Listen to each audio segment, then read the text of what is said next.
Hey everyone, rudyxx here to talk about another MMO I played for MMO Quest, Allods Online. First off, let me state that my experience with Allods was a complete and utter failure.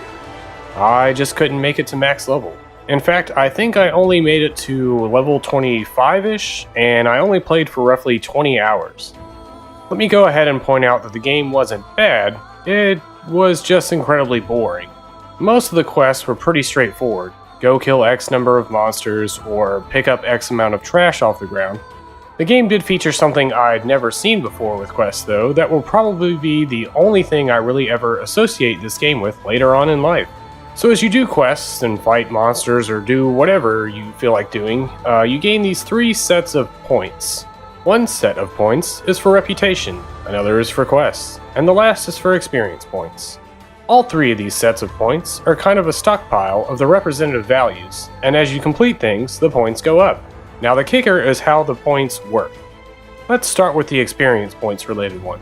It's very similar to rested experience and other MMORPGs, but you only have access to the points via a scroll. Say you log out for a few days and come back and you've earned 100k rested experience. You then have to buy a scroll from the in-game shop that will automatically redeem 20k of these points to your character. So if you didn't play for a few weeks and wanted a quick way to skip some levels, you could basically buy these scrolls and skip ahead. The same kind of system goes with the other 2 sets of points.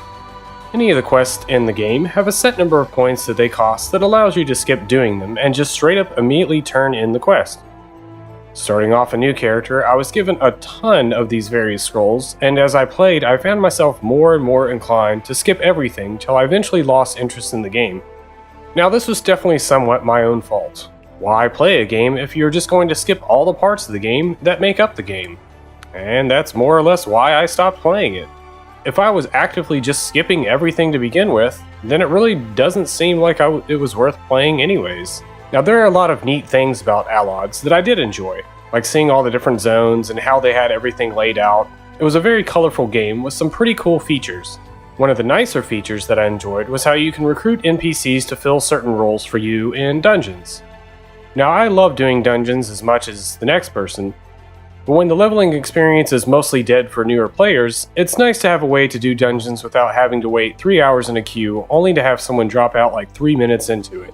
I personally prefer doing dungeons with actual human players, but this is a system that I do wish more MMORPGs had, as I do believe it would alleviate some of the queue times for lower leveling dungeons. I could actually do an entire hour-long video on my thoughts about this system, but this video is about Allods, so let's get back to that. Another great feature this game had was the auto movement system that I've started to notice a lot of MMORPGs pick up in the last few years. If you're stuck on a quest or just straight up lazy, you can click on the quest or a general section of the map and your character will walk straight there. Now in Allods, the pathing for this is incredibly wonky, so you can't really click and go AFK or your character will probably get stuck on a monster and die. But it's a neat feature for when you get stuck or confused by where the quest is supposed to be.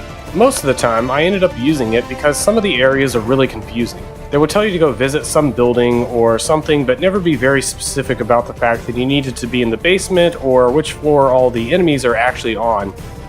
Out of all the things I will forever remember about this game, the thing I will probably remember the most is spending 2 hours picking up shells off the bottom of the ocean.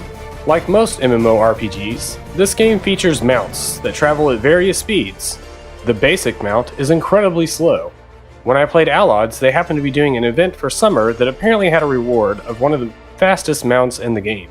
I figured if I was going to be playing this for a while, I may as well spend some time trying to get it. Most people were saying it took between 3 to 5 hours, but I'm a speedrunner at heart, so I quickly calculated out the fastest route for obtaining shells and I managed to do it in just a couple of hours.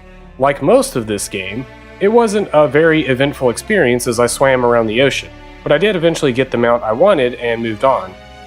That was basically the high point of my experience. This game just wasn't for me. I tried my best, but after realizing the only reason I logged in every day was to do a daily quest for mount food, I realized I had no interest in the game anymore.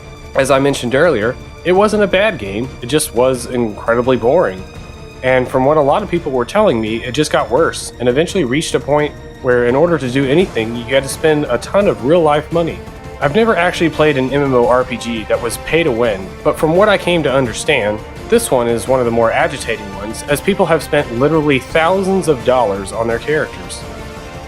So in any case, since I didn't actually reach max level, I'm not sure I can properly give this game a score. From what I played of it, I'd give it a 2 out of 5, but I didn't really play enough of it to say that it's really a fair score. I tried my best, and it just didn't work out in the end. If you enjoyed this episode of MMO Quest, feel free to like and subscribe. You can also check out the MMO Quest main page in the video description. And as always, if you'd like to catch my adventures live, feel free to follow my Twitch TV stream at twitch.tv/rudyxx. And until next time, happy gaming, everyone!